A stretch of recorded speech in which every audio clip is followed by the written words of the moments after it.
Hello everyone, कैसे हो सभी गाइस। आई होप आप लोग बहुत अच्छे होंगे। सो आज की जो ये क्लास लेने वाले हैं वो फिजिक्स के ऊपर है और आईसीएसई बोर्ड क्लास 10 के लिए है। ठीक है, तो गाइस जैसे कि आप लोगों को पता है, मेरा नाम है Vijay and I welcome all of you in this learning how begin Prashasti. So students, आज की जो टॉपिक होने वाला है यहाँ पर डिस्कशन में, उसका नाम है सेंटर ऑफ ग्रेविटी। जी हाँ दोस्तों, सेंटर ऑफ ग्रेविटी के मामले में हम लोग इस वीडियो में बात करेंगे और सेंटर ऑफ मास के बारे में हम लोग ऑलरेडी बात कर चुके हैं। तो जिसने भी वीडियो नहीं देखे डेफिनेटली जा सकते हो एंड वीडियो को देख सकते हो, इसी चैनल में अवेलेबल है। सो गाइस क्या है कि देखो, सेंटर ऑफ ग्रेविटी जो है ना, वो क्या चीज होता है, कॉन्सेप्ट को बहुत अच्छे से बिल्ड अप करेंगे क्योंकि ये आप लोगों का चैप्टर का एक बहुत ही इंपॉर्टेंट पार्ट है। So you can not ignore it. So guys start करते हैं। ठीक है, तो क्या है, देखो आप लोगों को सभी को पता होगा कि ये जो एक एक्सटेंडेड बॉडी के बारे में हम लोग बात कर रहे थे, लाइक रिजिड बॉडी, तो वो क्या था कि एक कलेक्शन ऑफ पार्टिकल्स था, मतलब बहुत सारा पार्टिकल से वो चीज मिलके बना था, राइट। तो देखो एक एक्सटेंडेड बॉडी, जैसे कि यहाँ एक एक्सटेंडेड बॉडी यहाँ हम लिखे, अब यहाँ क्या होगा कि बहुत सारा जो है यहाँ पर पार्टिकल होंगे, राइट। तो देखो ये बहुत सारा पार्टिकल से मिलके बना होगा, जैसे कि यहाँ एक पार्टिकल है, यहाँ एक पार्टिकल है, यहाँ एक पार्टिकल है, इधर एक पार्टिकल है, यहाँ एक पार्टिकल है, इधर एक पार्टिकल है, बहुत सारा पार्टिकल से ये चीज बना है। अब क्या होगा कि हर एक पार्टिकल के पास क्या होगा, इसका अपना एक क्या होंगे, मास होंगे कि नहीं बताओ। पार्टिकल मैटर है और हर एक मैटर क्या होता है, मास होता है। सभी के पास क्या होता है गाइस, मास प्रेजेंट होता है, तब ना हम लोग उसको क्या बोलते हैं, मैटर बोलते हैं, राइट। तो ये जो पार्टिकल से ये एक्सटेंडेड बॉडी बना है, तो डेफिनेटली क्या है, इन लोगों के पास सब में मास है। तो देखो अब क्या होगा कि देखो डिफरेंट डिफरेंट मास होगा, डेफिनेटली हर एक पार्टिकल का डिफरेंट डिफरेंट मास होंगे। तो क्या हुआ, मान के चलो यहां हम इस पार्टिकल का मास को m1 लिख सकते हैं, ये जो है आपके पास ये m2 लिख दो, ये जो है आपके पास m3 लिख दो, ऐसे इसको m4 लिख दो, m5 लिख दो, m6 लिख दो। ऐसे में बहुत सारा चीज जो है हम लोग ऐसे करके लिख सकते हैं। ठीक है, समझ में आया। तो क्या बताया आप लोगों को कि ये जो है एक बॉडी है, एक एक्सटेंडेड बॉडी है, ठीक है, ये एक एक्सटेंडेड बॉडी है जो कि रिजिड बॉडी की तरह काम कर रहा है अभी, ठीक है, और ये बहुत सारा पार्टिकल से बना है। यहां तक किसी को कोई दिक्कत नहीं है, आई होप सबको समझ में आया है।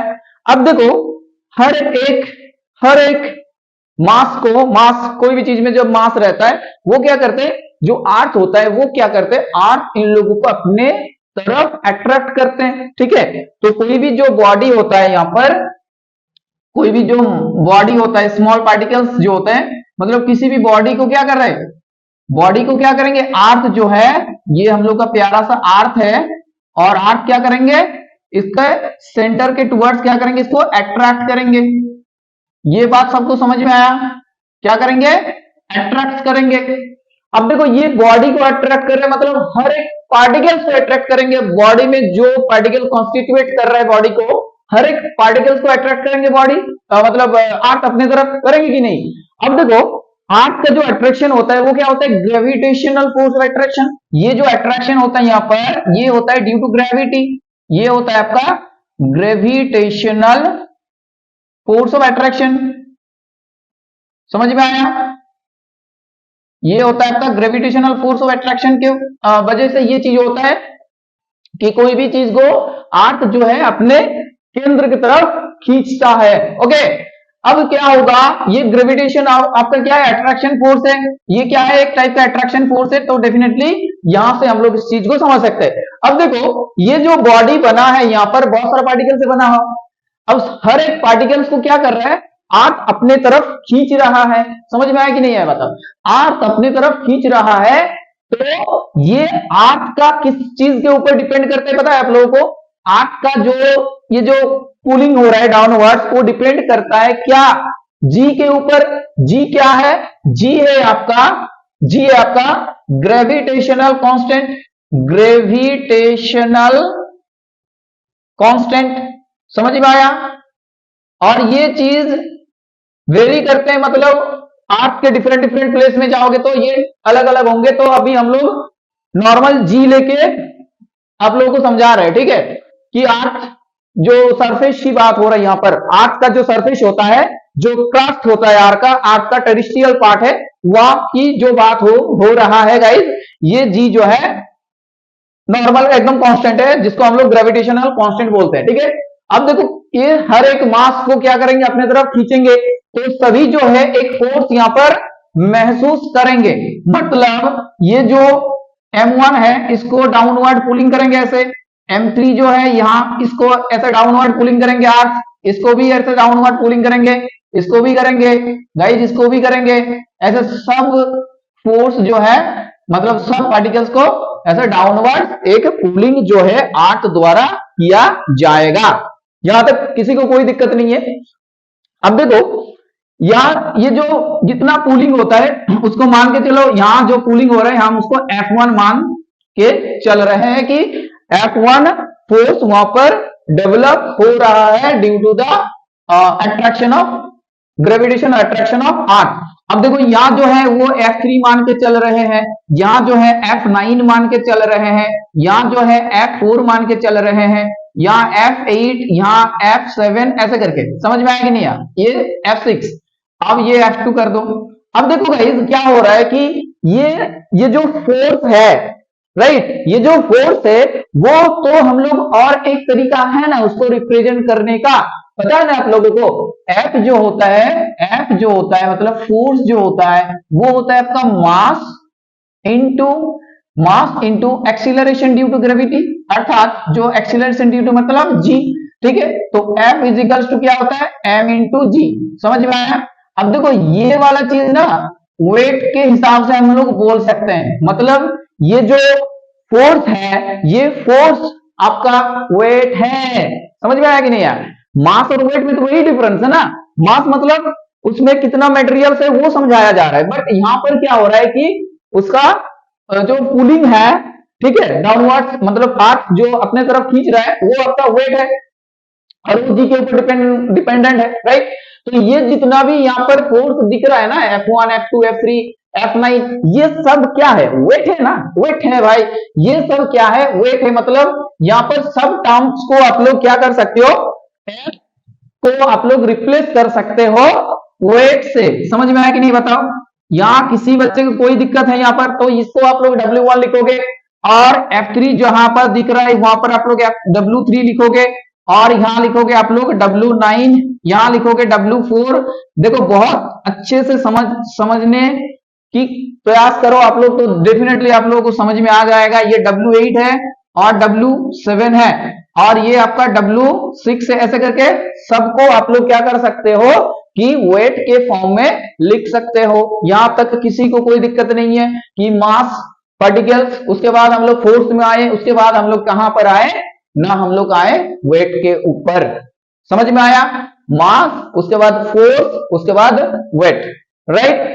अब देखो ये बॉडी जो है, ये एक्सटेंडेड जो बॉडी है, इस बॉडी में इतना सारा फोर्स हर एक पार्टिकल के लिए डाउनवर्ड द अर्थ काम कर रहा है, राइट, समझ में आया। और ये सब पैरेलल है, ये जो फोर्स है, ऑल द डाउनवर्ड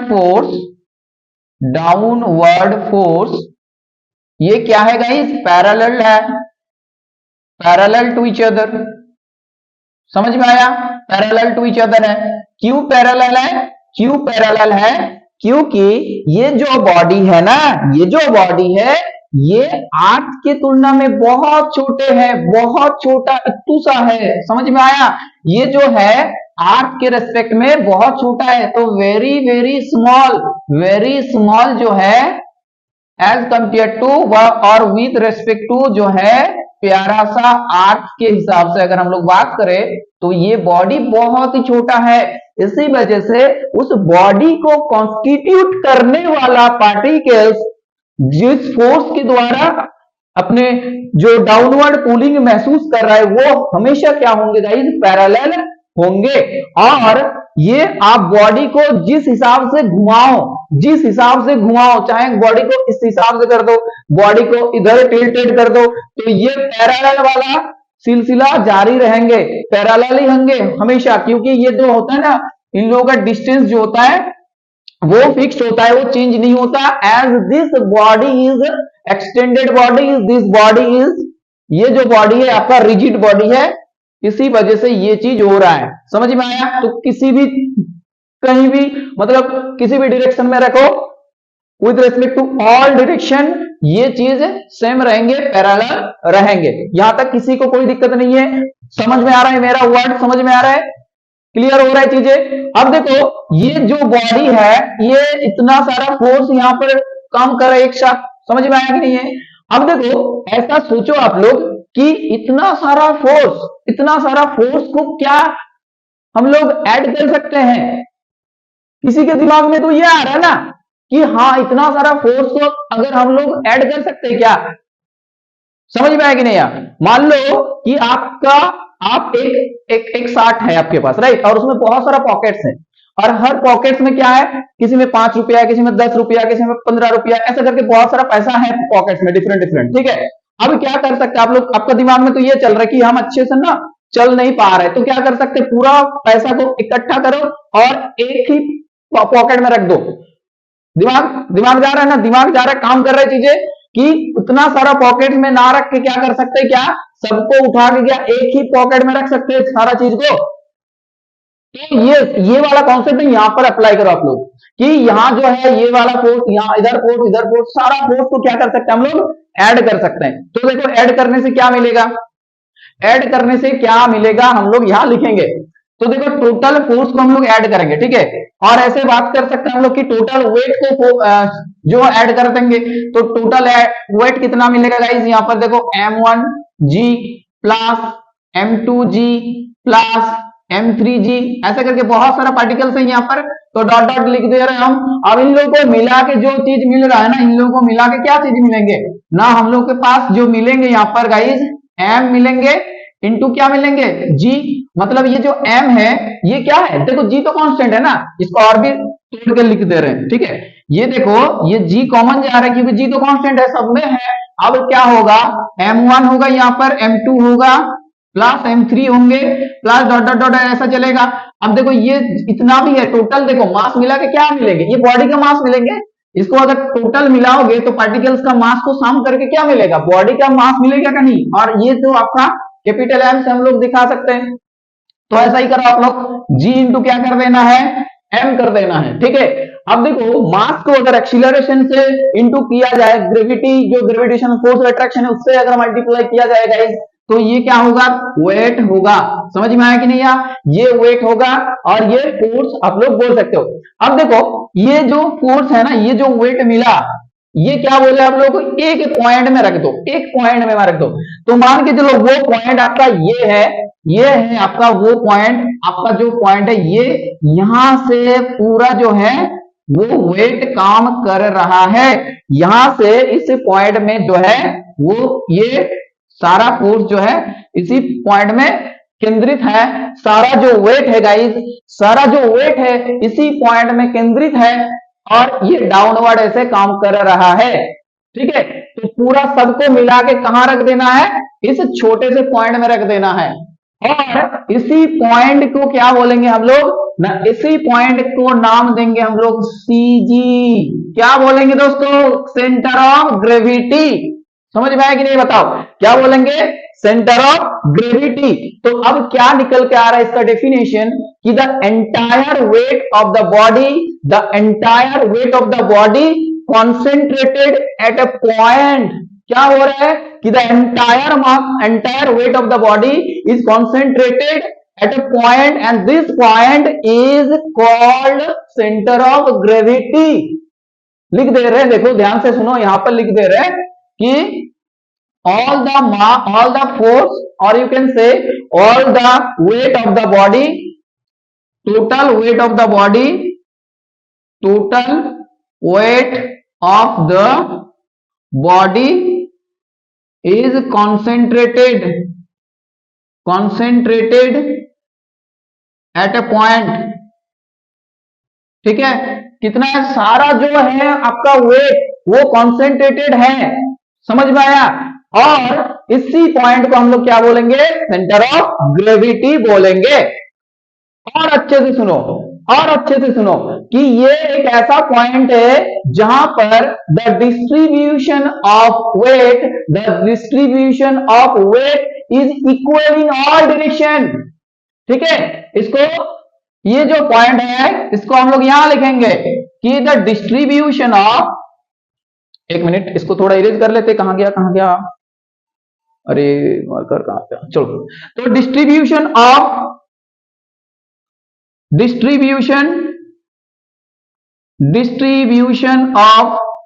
वेट, ये जो वेट का डिस्ट्रीब्यूशन है इन ऑल द डायरेक्शन, यहां पर क्या होंगे, सेम होंगे, इक्वल होगा। ठीक है, द डिस्ट्रीब्यूशन ऑफ वेट, ये थोड़ा इरेज कर लेते हैं यहां। ठीक है, the distribution of weight is equal in all the direction, in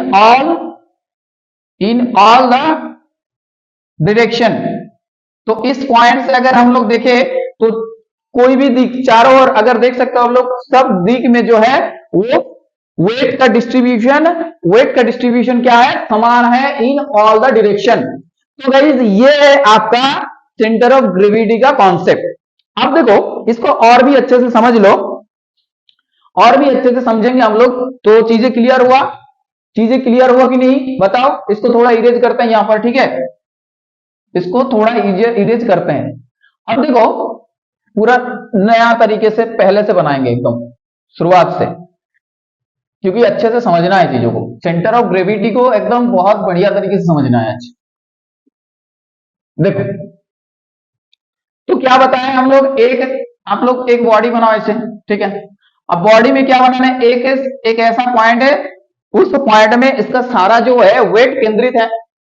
ठीक है, सारा जो है वेट उसी पॉइंट में केंद्रित है, तो इसको हम लोग क्या बोल दिए, सेंटर ऑफ ग्रेविटी है। ठीक है, अब इस सेंटर ऑफ ग्रेविटी से क्या लेना है आप लोग को, एक ऐसे एक्सिस ऑफ रोटेशन ड्रॉ करना है, समझ में आया। अब जैसे पार्टिकल्स जो कंस्टिट्यूएंट पार्टिकल्स इस एक्सटेंडेड बॉडी को बना रहा है, वो पार्टिकल्स तो रहेंगे वहां पर, जैसे कि यहाँ पे एक पार्टिकल्स है, यहाँ एक पार्टिकल्स है, यहाँ एक पार्टिकल्स है, इधर एक पार्टिकल्स है, ऐसा करके, समझ में आया।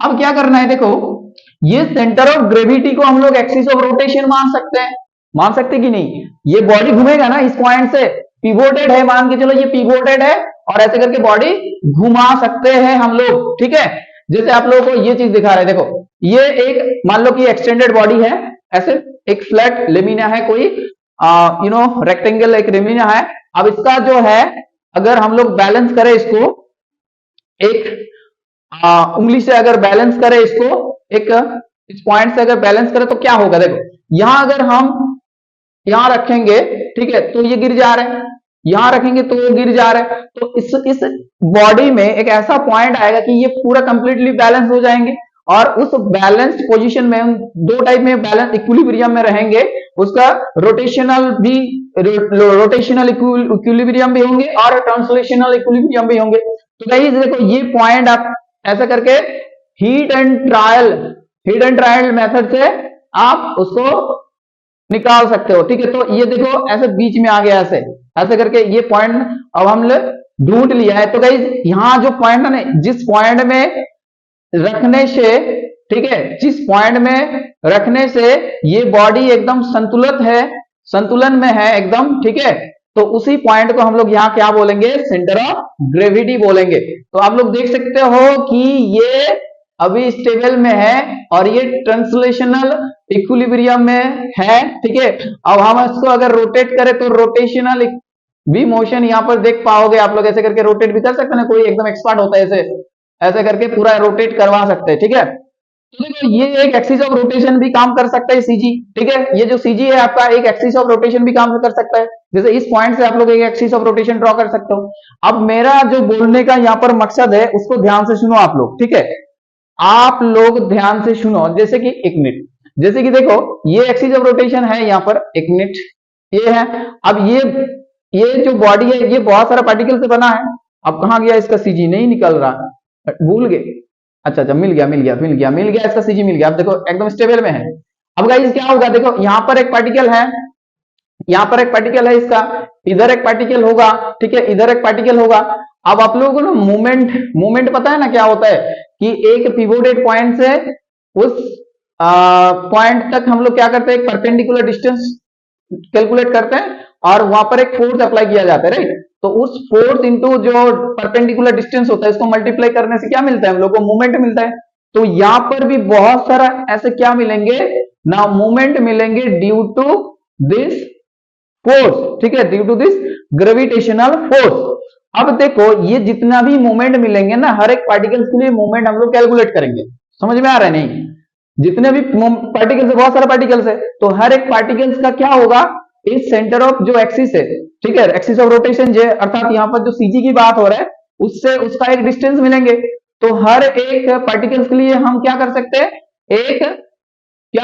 एक मूवमेंट बना सकते हैं। अब जितना भी मूवमेंट्स है ना, वो सब मूवमेंट्स क्या होंगे गाइस, इस सेंटर ऑफ ग्रेविटी के रिस्पेक्ट में जीरो हो जाएंगे, ठीक है, क्या होंगे, जीरो हो जाएंगे। अगर जीरो नहीं होगा तो क्या होगा, जीरो नहीं होगा तो ये बैलेंस में नहीं रहेंगे, ऐसे सीजी में बैलेंस में नहीं रहेंगे। तो जब ये जो सेंटर ऑफ ग्रेविटी है ना, इसमें क्या होगा, सारा मूवमेंट अगर हम लोग उसको एल्जेब्रिक सम करें सब मूवमेंट का लेके, तो सब जीरो हो जाएंगे। क्योंकि अगर जीरो नहीं होगा तो क्या होगा, देखो इस साइड मान लो कि इस साइड जो है इधर थोड़ा ज्यादा हो गया मूवमेंट, तो फिर इस साइड घूमेंगे, क्योंकि यहाँ पर ज्यादा फोर्स लगा रहे हैं, तो इधर पुल करेंगे तो ये इक्विलिब्रियम डिस्टर्ब हो जाएंगे। समझ में आएगी नहीं, तो पूरा टोटल मिला के नेट जो है इस बॉडी के इस पॉइंट में कोई भी नेट इफेक्ट जो है जीरो होगा, मूवमेंट का कोई इफेक्ट नहीं रहेगा। तो सीजी को ऐसे भी हम लोग समझा सकते हैं कि एक ऐसा पॉइंट है जिसकी थ्रू क्या होता है कि जितना भी मूवमेंट वहां पर डेवलप होता है ना due to the gravitational force, ठीक है, वो सब क्या होंगे, मिला के उसका एल्जेब्रिक जो सम होगा वो जीरो होगा। अब ये बात बहुत को ऐसे पल्ले नहीं पड़ रहा है, बट अभी लिखेंगे ना तो आराम से चीजें को समझ सकते हो आप लोग, ठीक है। तो देखो अब जहां तक हम लोग बात किए उससे हम लोग थोड़ा बहुत इसको अभी ऐसे समझेंगे तो चीजें बहुत बेहतरीन तरीके से समझ सकते हैं। देखो ये जो चीज था ना, अब तो पेंसिल से हम दिखा रहे थे आप लोगों को, ये वो पॉइंट है, मान लो ये आपका यहाँ पर एक पार्टिकल है, यहाँ पर एक पार्टिकल है, यहाँ पर एक पार्टिकल है, समझ में आएगी नहीं, यहाँ पर एक पार्टिकल है, यहाँ पर एक पार्टिकल है।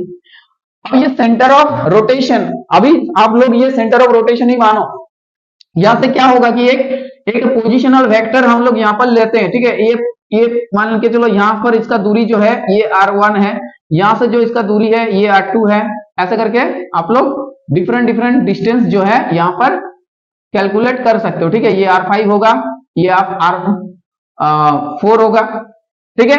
अब क्या होगा कि हम लोग टाउ कैलकुलेट करते हैं ना, मूवमेंट कैलकुलेट करते हैं, तो मूवमेंट क्या कैलकुलेट करते हैं, टाउ इक्वल्स टू क्या होता है ना, फोर्स होता है, फोर्स इनटू जो है डिस्टेंस होता है यहाँ पर, राइट। अब देखो ये जो फोर्स होगा ये पर्टिकुलर m1 के अगर लिए बात करें हम लोग तो क्या होगा, tau 1 is equals to m1 into g, m1 into g into r1, ऐसा करके होगा। अब यहाँ पर m2 के लिए टाउ 2 क्या होगा, टाउ 2 होगा आपका m2 into g into r2, ऐसा करके बहुत सारा मिलेंगे। तो टोटल अगर मान लो आयत कंपोनेंट के लिए हम लोग बात कर रहे हैं तो tau i is equals to क्या होंगे guys, m i into g into r i, ठीक है, आर आई। तो ये जो है ना ये आपका नॉर्मल आयत कंपोनेंट के लिए।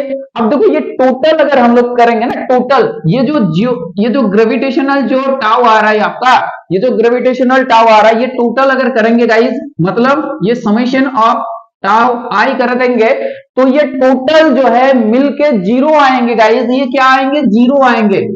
यहां तक किसी को कोई दिक्कत है, यहां तक किसी को कोई दिक्कत है, ये जीरो आ गया देखो टाउ टोटल। और you can say the movement, you can say the movement of weight, you can say the movement of weight, ये जो है आपका टॉर्क है, ये जो है आपका टॉर्क है। और you can say the movement of, you can say the movement of weight, ठीक है, you can say the movement of wait.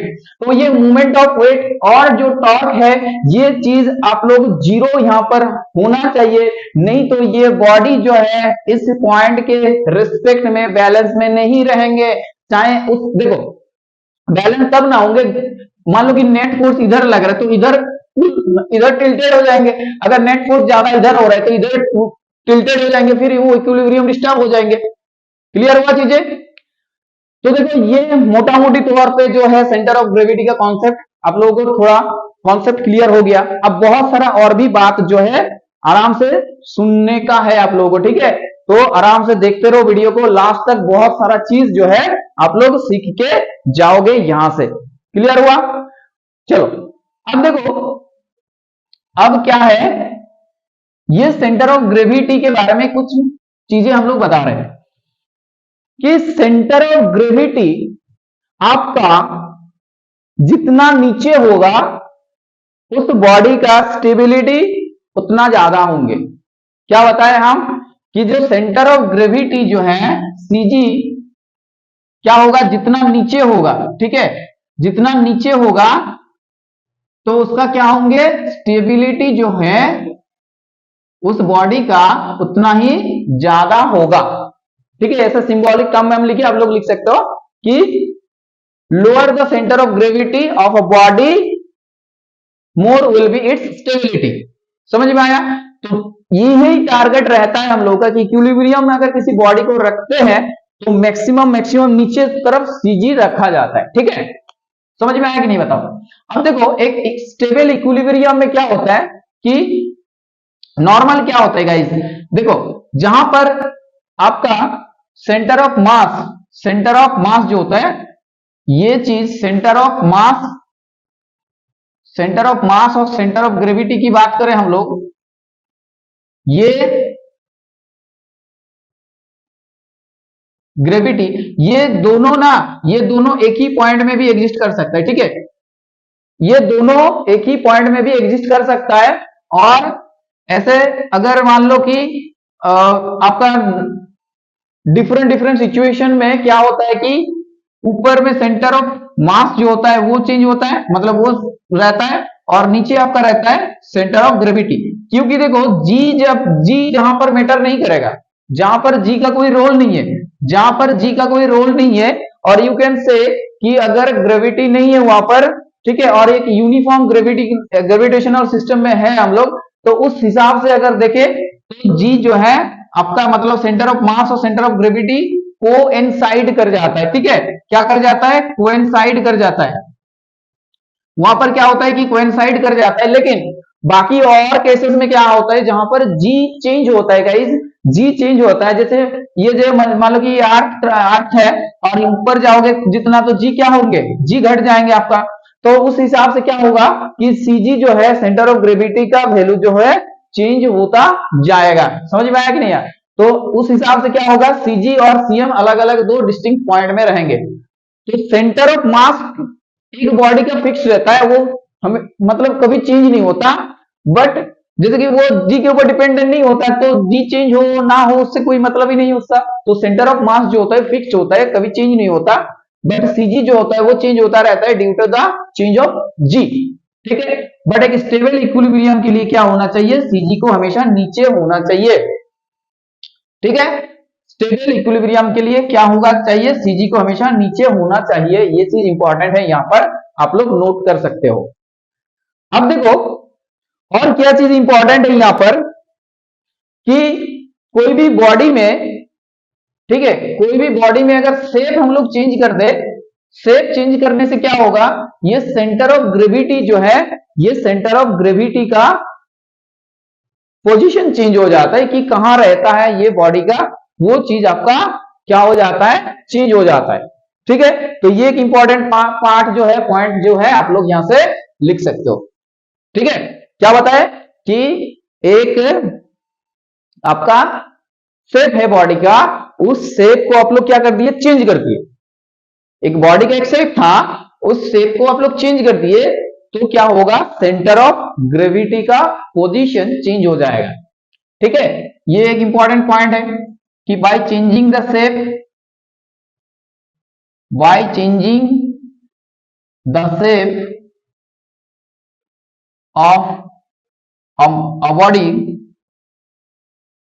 of a body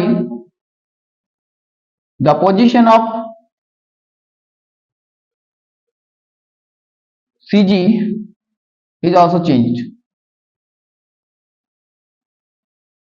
समझ में आया कि चेंज अगर कर दे शेप बॉडी का तो वो क्या होगा, सीजी चेंज हो जाएंगे। जैसे जैसे एक ऐसा करके आप लोगों के पास एक रॉड था, ठीक है।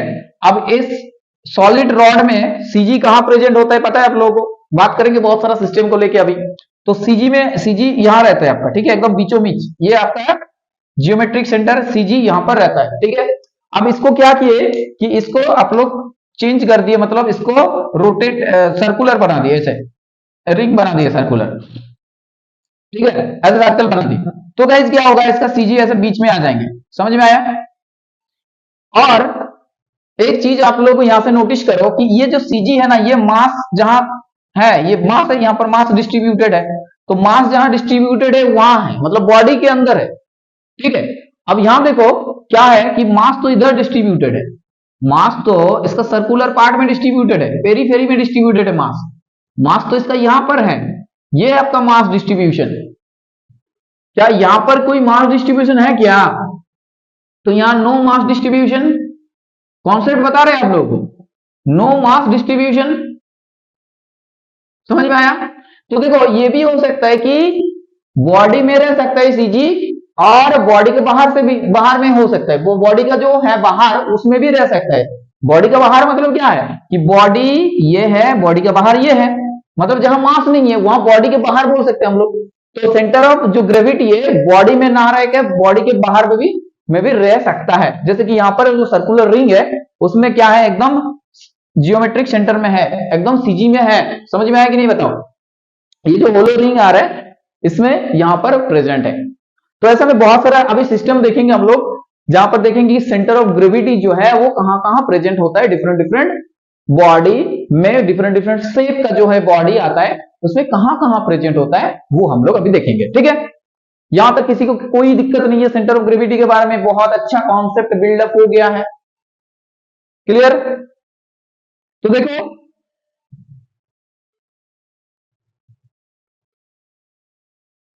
तो क्या क्या बॉडी लेंगे अभी देखो आप लोगों के बुक में जो जो बॉडी है, आई मीन नॉर्मली जो जो बॉडी होते हैं उसी को लेके अभी बात करेंगे हम लोग।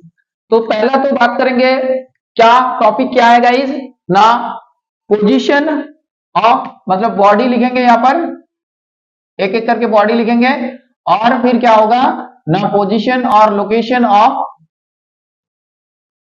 Position of centre of gravity, ठीक है, सेंटर ऑफ ग्रेविटी। क्लियर आ रहा है ना ये।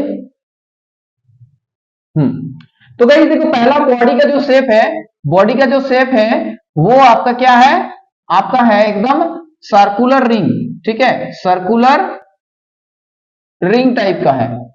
तो सर्कुलर रिंग क्या होता है, ऐसे नॉर्मल आप सर्कुलर रिंग लिख दो। तो सर्कुलर रिंग के केस में क्या होगा, ये एकदम बीच में रहेंगे, एकदम बीच में चले जाओ तो आपको मिल जाएंगे सेंटर ऑफ ग्रेविटी। तो ये जियोमेट्रिक सेंटर में रहता है, कहां रहता है, जियोमेट्रिक सेंटर में प्रेजेंट होता है, ठीक है। अब देखो एक नंबर हो गया। दूसरा वाला क्या करेंगे, अगर एक होलो स्फीयर लेते हैं, ठीक है, होलो स्फीयर, एक होलो स्फीयर अगर लेंगे तो ऐसा होगा होलो स्फीयर, ठीक है। तो होलो स्फीयर में भी आपका क्या रहेंगे, एकदम बीचों बीच रहेंगे, ये भी जियोमेट्रिक सेंटर में रहेंगे। यहां पर भी क्या होगा, जियोमेट्रिक सेंटर में प्रेजेंट होगा आपका सेंटर ऑफ ग्रेविटी। समझ में आया, ठीक है। ये सॉलिड भी होगा और होलो, दोनों में ही आपका बीचों बीच रहेंगे, ठीक है। जो सेंटर ऑफ, मतलब जियोमेट्रिक जो सेंटर है उसी में ये चीज प्रेजेंट होंगे। समझ में आया। अब देखो सिलेंडर की अगर बात करें हम लोग, मतलब अगर होलो और सॉलिड सिलेंडर हो, सॉलिड और होलो सिलेंडर, ठीक है। सिलेंडर कैसा होता है गाइस, सिलेंडर आपका होता है ऐसा ना, ऐसा करके, ऐसा लिख दो, ऐसे करके, ठीक है। ये होता है आपका सिलेंडर ऐसे, ठीक।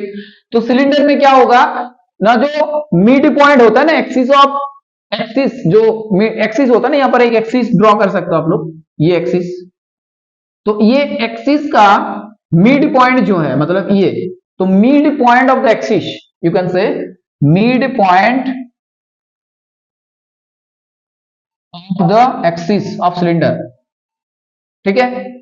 यहां रहता है आपका सेंटर ऑफ ग्रेविटी, यहां पर रहता है आपका सेंटर ऑफ ग्रेविटी। समझ में आया? अब देखो हम लोग कोन में आते हैं, ठीक है। अगर हम लोग कोन में आते हैं तो कोन, अगर होलो कोन आता है, यहां पर देखो कॉन्सेप्ट बताएंगे एक अच्छे से। तो ये कोन हो गया आपका। अब देखो ये जो कोन है, ये कोन आपका क्या है, सॉलिड है, ठीक है। ये एकदम सॉलिड है एकदम, ठीक है। ये सॉलिड कोन है। तो क्या होगा सॉलिड कोन में, तो ये देखो यहां से यहां तक जो है इसका हाइट मान लो h है। तो इसका सेंटर ऑफ ग्रेविटी कहां रहेंगे ना, इसका सेंटर ऑफ ग्रेविटी रहेंगे आपका यहां पर, मतलब ये मान लो कि एक यूनिट है तो 1/4 में रहेंगे, ठीक है। यहां रहेंगे, मतलब यहां इतना बेस एरिया से, मतलब बेस है ये आपका बेस है। तो बेस से आप अगर 1/4 ऊपर जाओगे, मतलब h/4 from the base, h/4 from the base, तो उस पॉइंट में जो है यहां पर सेंटर ऑफ ग्रेविटी रहेंगे, ठीक है। समझ में आया कि नहीं बताओ, ठीक है। समझ में आया कि नहीं बताओ। तो h/4 फ्रॉम द बेस, इतना हाइट में यहां पर रहने वाला है। समझ में आया? तो ये आपका सॉलिड कोन में ये चीज होता है, सॉलिड कोन में ये चीज होंगे, ओके। अब देखो ये अगर होलो होता है तो क्या होगा, अगर ये चीज होलो होता है तो क्या होगा, तो मान के चलो एक होलो हम क्या लिख दे रहे हैं, कौन लिख दे रहे हैं, होलो, ठीक है। अब होलो में क्या होगा, देखो इसका भी हाइट जो है आप लोग h मान के चलो कि इसका हाइट जो है h है। अब आप लोग को बताओ, आप लोग बताओ कि होलो ज्यादा, मतलब उसमें ज्यादा वेट होता है और सॉलिड में ज्यादा वेट होता है। तो सर ये कैसा सवाल पूछ दिया, इतना आसान तो हम लोग सभी कोई भी बता देगा कि जो वेट वाला होता है उसमें क्या होता है, ज्यादा मास प्रेजेंट होता है, मतलब उसमें ज्यादा वेट होता है। तो उस हिसाब से सेंटर ऑफ ग्रेविटी कहां होना चाहिए, नीचे होना चाहिए। तो इसी वजह से ये h/4 में है। h को अगर 4 भाग में भाग करेंगे तो कम होगा ना, तो ये नीचे और नीचे है एकदम, ठीक है, ये नीचे है। और यहां अगर हम लोग देखेंगे तो ये क्या है, हॉलो कोन है, ये क्या है, हॉलो कोन है। तो ये बेस से थोड़ा ऊपर रहेंगे, ठीक है। ये बेस जो है इस बेस एरिया से थोड़ा ऊपर रहेंगे, मतलब यहाँ जो डिस्टेंस आपका h/3, मतलब h को आप लोग 3 भाग में डिवाइड करो तो थोड़ा ज्यादा हाइट मिलेंगे, तो उस हिसाब से यहाँ आ रहा है। तो आप लोग को जस्ट ये याद रखना होगा कि अगर हम लोग के पास जो है वो सॉलिड कोन आए ना, सॉलिड कोन, तो वहां पर h/4 में रहेंगे इतना डिस्टेंस में बेस से। ये डिस्टेंस कहां से मेजर करेंगे हम लोग, बेस जो होता है ना, वो कोन का जो बेस होगा उस बेस से इस हाइट को मेजर किया जाता है, और यहाँ पर जो है ये बेस से मेजर किया जाता है, ठीक है। तो अगर हम लोग के पास सॉलिड हुआ तो नीचे रहेंगे थोड़ा, तो h/4 में रहेंगे, और ये जो है आपका थोड़ा ऊपर रहेंगे, मतलब h/3 हाइट जो है उस हिसाब से यहां पर रहने वाला है। समझ में आया? अब देखो थोड़ा ऊपर का इरेज करते हैं, ऊपर वाला जो है उसको इरेज करते हैं थोड़ा। समझ में आ रहा है ना आप लोगों को? देखो, अब देखो यहां पर अगर हम लोग एक लेमिना लेते हैं, ठीक है, एक क्या लेते हैं, ट्राइंगुलर लेमिना अगर लेते हैं, ट्राइंगुलर अगर लेमिना लेते हैं, ट्राइंगुलर लेमिना, तो वहां क्या होंगे, देखो ट्राइंगुलर लेमिना मतलब होता है ना जैसे कोई भी एक कार्डबोर्ड जैसा, तो ये ट्राइंगुलर शेप का होगा, आपका ट्राइंगुलर शेप का होगा, ठीक है। एक इक्विलेटरल ट्राइंगल लिख दो। तो यहां पर देखो जो आपका मीडियन होता है ना, वो मीडियन, तो उस मीडियन में ये चीज प्रेजेंट होता है यहां पर, ठीक है। ये जो मीडियन है उस मीडियन में आपका ये होगा सेंटर ऑफ जो ग्रेविटी है वो कहां रहेंगे ना, मीडियन ऑफ द ट्राइंगल। समझ में आया? अब देखो अगर रेक्टेंगुलर लेमिना होगा तो फिर क्या होंगे, पैरेललोग्राम भी हो सकता है।